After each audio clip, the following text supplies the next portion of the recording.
I got married recently, and within the process, I decided to make a music video for our marriage ceremony using real life photographs of myself and my wife, and also blending it with real life footage from the wedding. I used that to reanimate it and also created a song from scratch in my language, which we put together in a complete music video using a complete AI workflow from beginning to end. And this is how the final music video product looks like. Iva Mishafo Iva Mecheno Iva Mishafo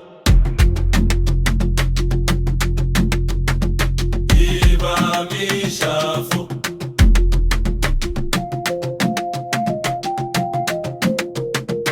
Iva Amecheno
Wow, I keep smiling anytime I see this video, and every point in time I am so impressed with how far we have come. There is no real footage in this music video.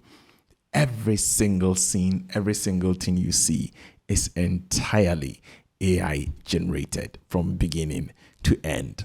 Now, this video was created using Google's Flow and then also using OpenArt.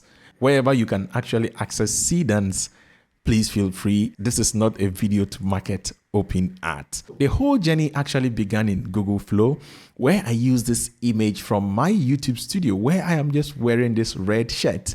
I kept it into the chatbot and simply prompted to create a shot of this man, which is the man wearing this red shirt in this studio, and then added it to create a shot of me in another location. So I described the location, for example, inside an all-white living room, and then continued to add more details there.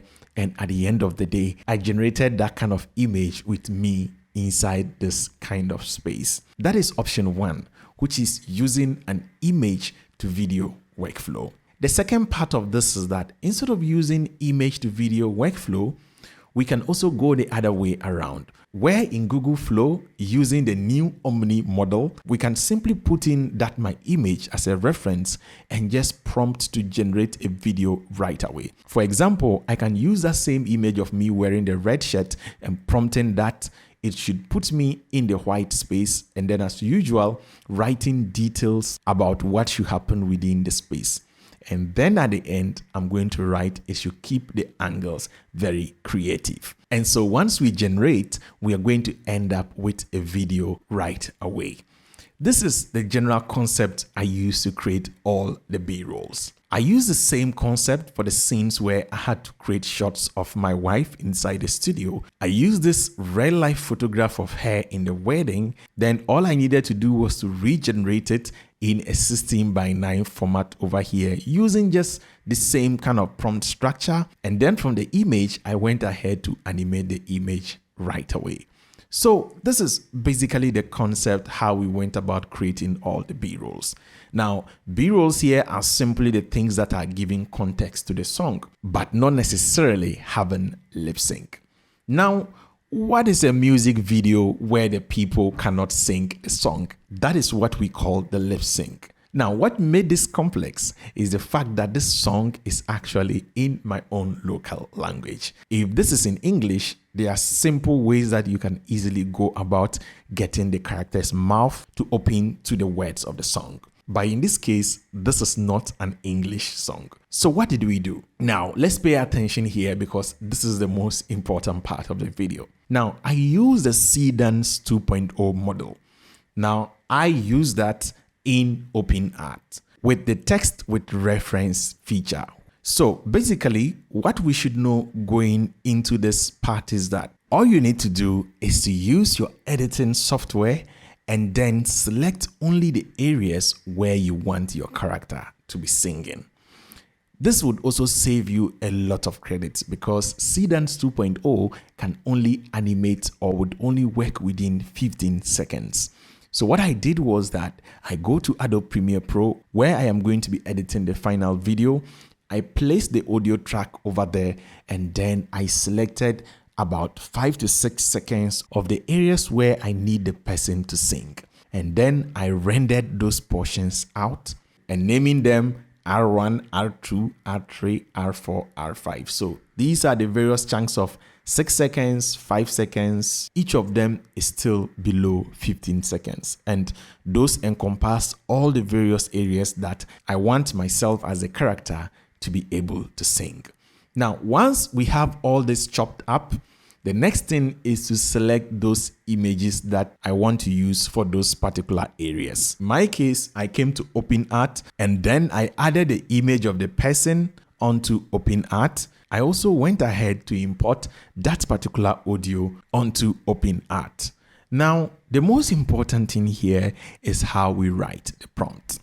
For example, I just went ahead to say that the man, then I press at on the keyboard. Now, this would allow me to be able to tag the image.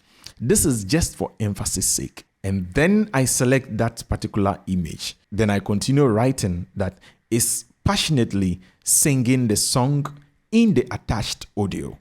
Now, remember, because the audio is attached, we are telling the AI that we want the person wearing the red to sing the song in the attached audio. He is singing along syllable by syllable, following every single note of the song. His mouth and jaw movements should match exactly with the rhythm of the song.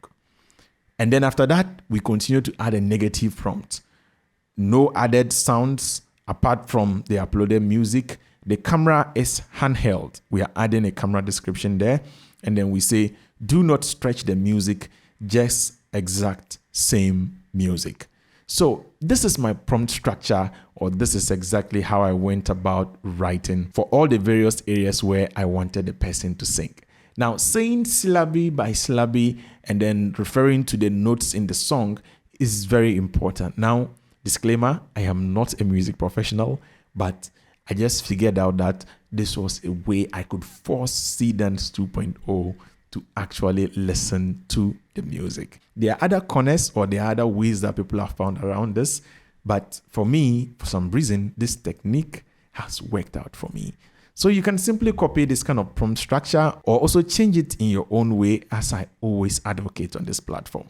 My goal is just to show you the prompt and let you understand the various components of this so that you can also go out there and recreate your own in your own way. Maybe you may also discover something that we haven't also discovered here. So basically, after doing this, I make sure that I select the number of seconds to match exactly the duration that I cut. So if I had cut the audio for like 5 seconds, then I'll make sure that I am generating the video at 5 seconds. I kept using 720p throughout and then later on use an upscaler to upscale the video just so that I can save much more credits in the creation process.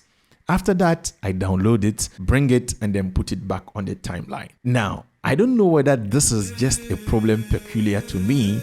It is very important that I point it out so that in case you run into it, you will know how to deal with it. When I put it back on the timeline, I realized that for some of them, even though I selected a specific area, the new video finds it hard to match exactly the words on the original audio. So sometimes you may manually have to shift the layer across or push it keep moving it around and then looking at the audio waves to be sure that what you have generated would match exactly to your original audio file. And my own mindset has always been that for an AI piece to be cohesive and look good, it still relies on your creativity and your ingenuity and your perseverance in making it the best product that you want it to be. Now, in terms of the song itself, I created that in Suno. And if you want to see a separate video on that, do let me know so that I'll create a different video showing you exactly how I created this song in my own language. Thank you so much for watching, guys, and I do hope you learned something new from this video. Let me know your thoughts in the comment section below. And if you do want to learn exactly how to use AI tools to create awesome 3D animations, click here to watch this video and I will certainly catch you in the next one. Until next time, as always, guys, keep practicing filmmaking. Peace out.